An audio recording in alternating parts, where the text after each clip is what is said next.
Hello everyone. I Vishal Garg from Lucknow is doing MCom last semester and I cleared my UGC net in commerce subject in my first attempt. I will teach marketing management. It is great pleasure for me to start journey with Gurukul school. I will try to cover more and more topics of marketing management. So, marketing management is one of the ever interesting and trending topics.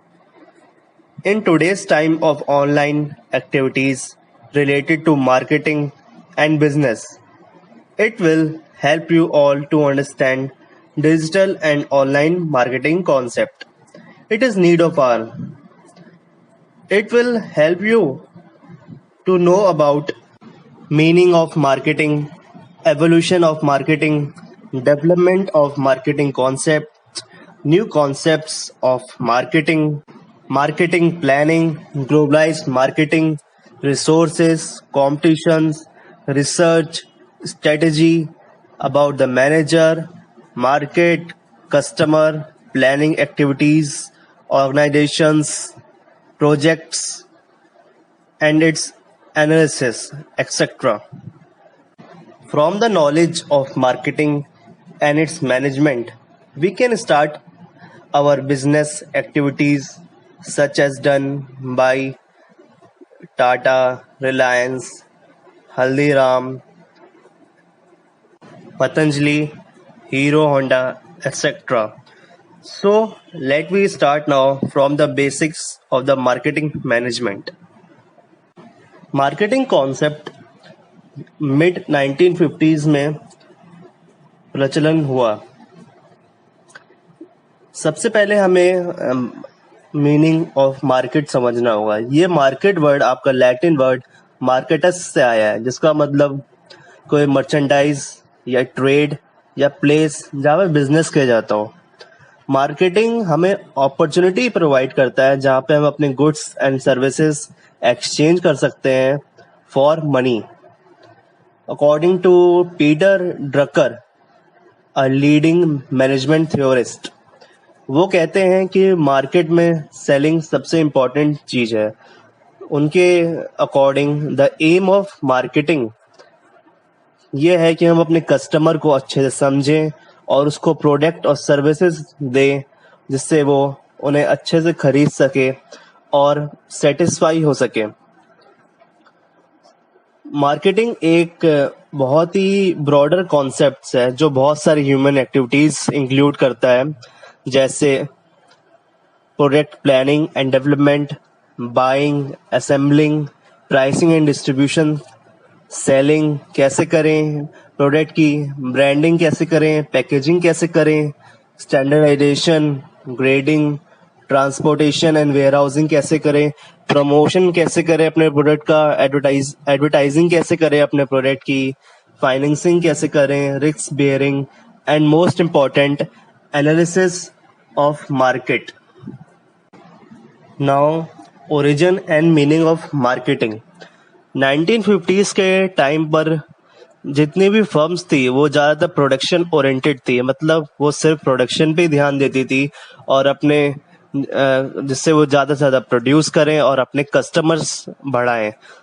मगर धीरे धीरे जैसे जैसे technology advance होती गई, time बीतता गया, तो ये इसका फोकस मार्केट से लेके कस्टमर तक गया, जिससे सेल्स बढ़े और वो अपने कस्टमर्स को इम्प्रेस कर सके और उनके इंटरेस्ट के अकॉर्डिंग मैन्युफैक्चर कर सके अपने प्रोडक्ट्स.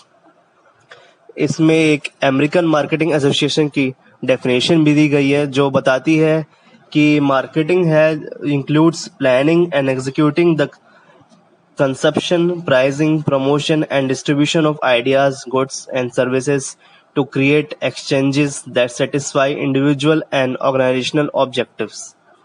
मार्केटिंग एक बहुत ही ब्रॉडर और बहुत ही बड़ा टर्म है जो बहुत सारी एक्टिविटीज इंक्लूड करता है. In order to provide and facilitate the flow of goods and services, from the producer to the consumer. Marketing हमें ये बताता है कि हम कैसे सही समय पर सही आदमी को सही टाइम पर सारी सर्विसेज दे जिससे वो सेटिस्फाई हो सके।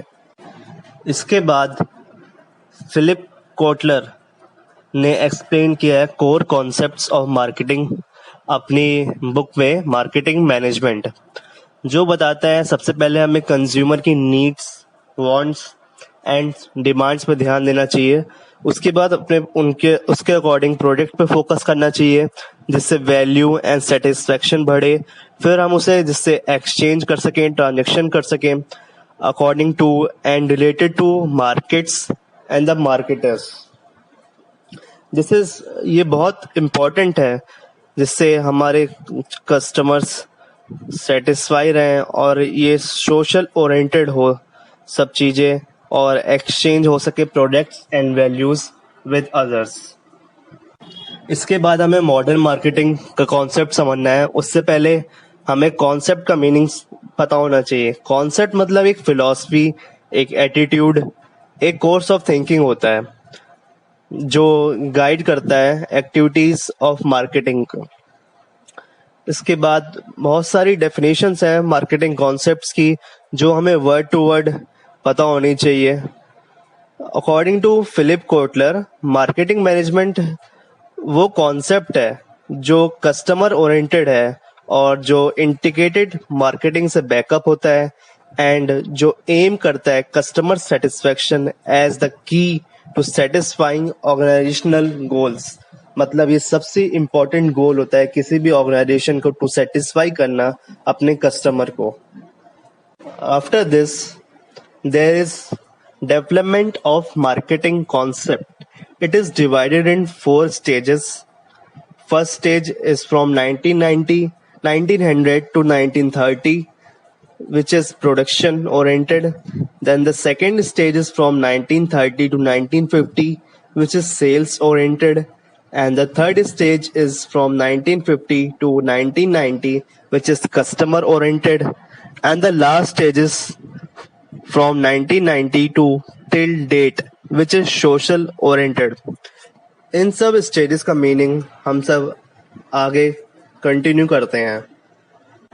फर्स्ट स्टेज जो प्रोडक्शन ओरिएंटेड है वो कहती है produce as much as you can because there is a limitless market.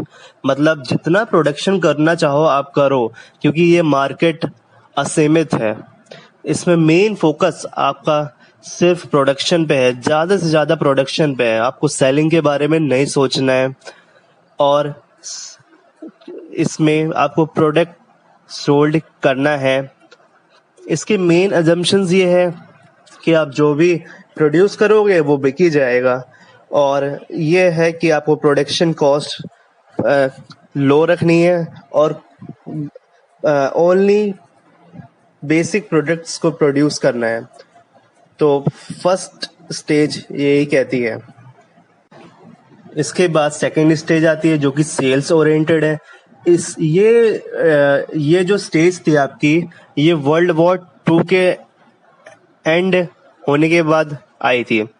इसमें प्रोडक्शन प्रॉब्लम नहीं थे, इसमें प्रॉब्लम थे कि हम कैसे अब सेलिंग करें अपनी, कैसे अपना हम सेलिंग करें और अपना production of good quality product करें, नए नए कस्टमर्स को ढूंढें और हम अपने कन्विंस कैसे कर सकते हैं अपने कस्टमर्स को, अपने बायर्स को।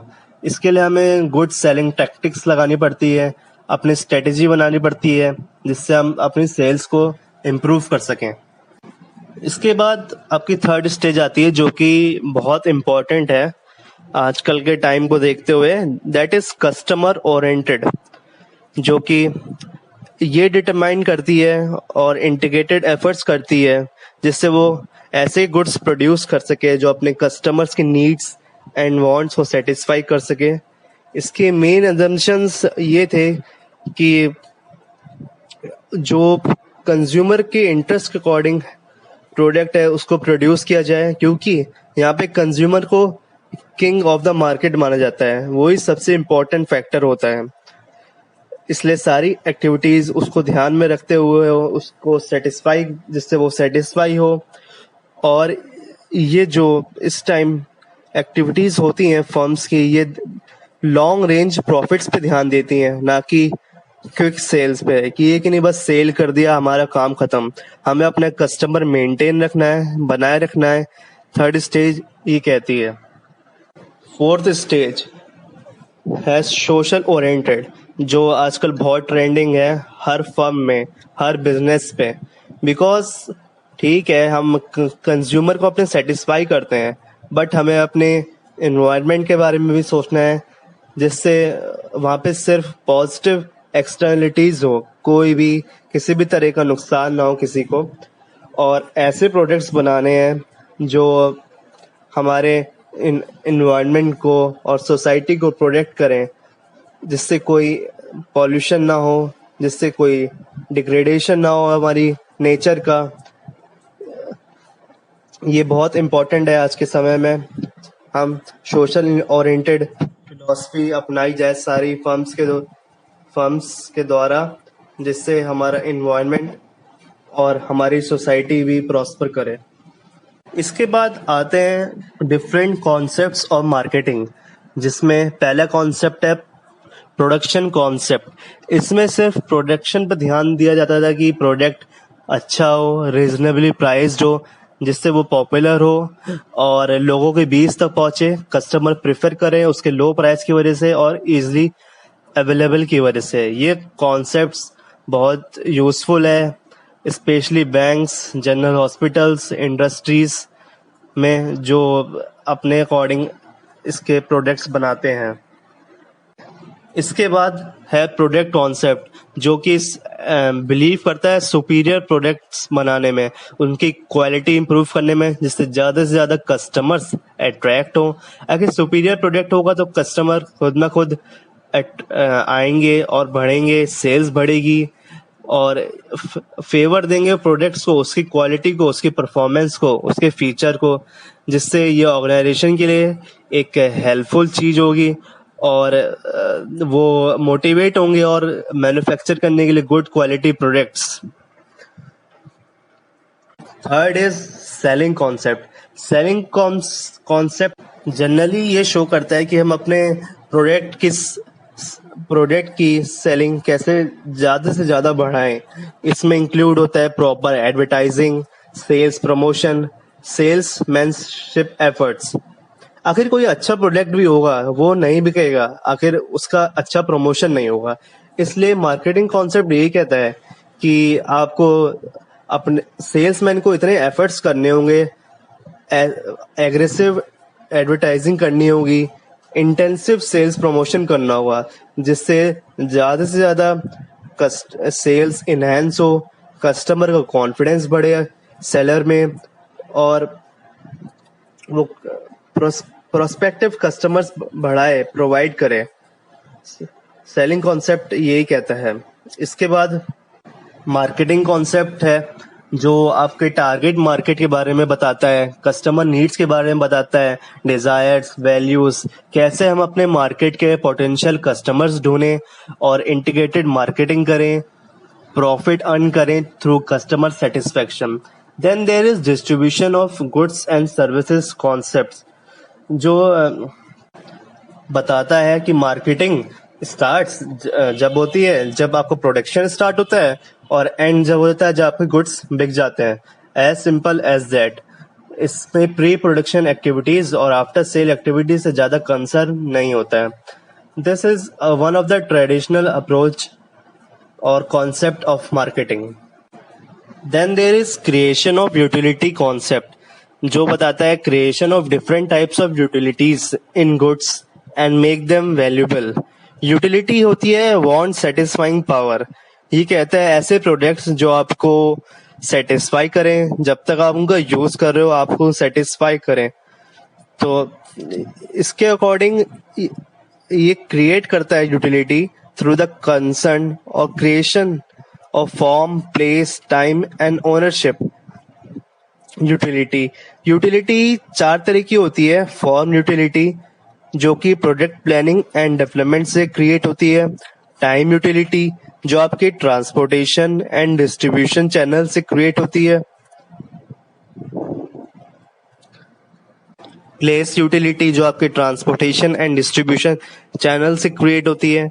देन इसके बाद टाइम यूटिलिटी होती है जो आपको बताती है storage and warehousing facility कैसी है, अगर प्रोडक्ट की डिमांड आई किसी भी टाइम तो क्या आप वहाँ पे सप्लाई कर सकते हो। देन आपके पास पोजीशन यूटिलिटी होती है जो आपको सेल्समैन और एडवर्टाइजिंग के बारे में बताती है कि कैसे आप ज्यादा से ज्यादा एडवर्टाइजिंग करो जिससे position of goods can be shifted from one party to another. फिर इसके बाद आपका सोसाइटल मार्केटिंग कॉन्सेप्ट है जो कि फोर्थ स्टेज जैसा ही है जो हमने पहले पढ़ा है डेवलपमेंट स्टेजेस में।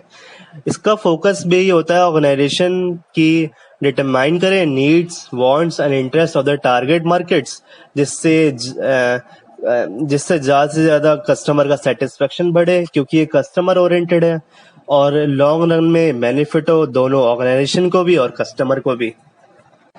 Then there is last concept delivery of standard of living concept. इसमें ये बताता है कि मार्केटिंग सारी वो एक्टिविटीज इंक्लूड करता है जो कि क्रिएट करती है और प्रोवाइड करती है एक better standard of living to the society of a general man और जनरल ह्यूमन बीइंग। कैसे वो अपना स्तर रहने का इम्प्रूव कर सकता है और अपने आप को एक मार्केट का हिस्सा बना सकता है जिससे वो मॉडर्न कॉन्सेप्ट्स ऑफ मार्केटिंग समझ के सारी फैसिलिटीज सारे प्रोडक्ट्स का यूज कर सके और सेटिस्फाई हो सके। सो ये आपके डिफरेंट कॉन्सेप्ट्स थे मार्केटिंग के। तो आज के लेसन में हमने ये सीखा है कि introduction to marketing management, origin and meaning of marketing, core concepts of marketing, definitions of marketing, development of marketing concept, different concepts of marketing। So marketing management एक बहुत ही इम्पोर्टेंट कॉन्सेप्ट है जो आपको बताता है मार्केटिंग कॉन्सेप्ट्स मार्केटिंग मैनेजमेंट और इसके concepts के बारे में जो कि कस्टमर डिमांड करते हैं by offering right product in right amount at right place and to the right customers. आखिर आप सबके पास मार्केटिंग मैनेजमेंट की नॉलेज होगी देन आप अपना बिजनेस एक्टिविटीज जो इस टाइम की डिमांड है ऑनलाइन बिजनेस आप इसको बहुत अच्छे से प्रॉस्पर कर सकते हैं। और हम अपने आगे के लेसन्स के में इस मार्केटिंग मैनेजमेंट के सभी टॉपिक्स धीरे धीरे कवर करेंगे और पूरी कोशिश करेंगे कि हम इस कॉन्सेप्ट को क्लियर कर सकेंगे। Thank you everyone, stay happy.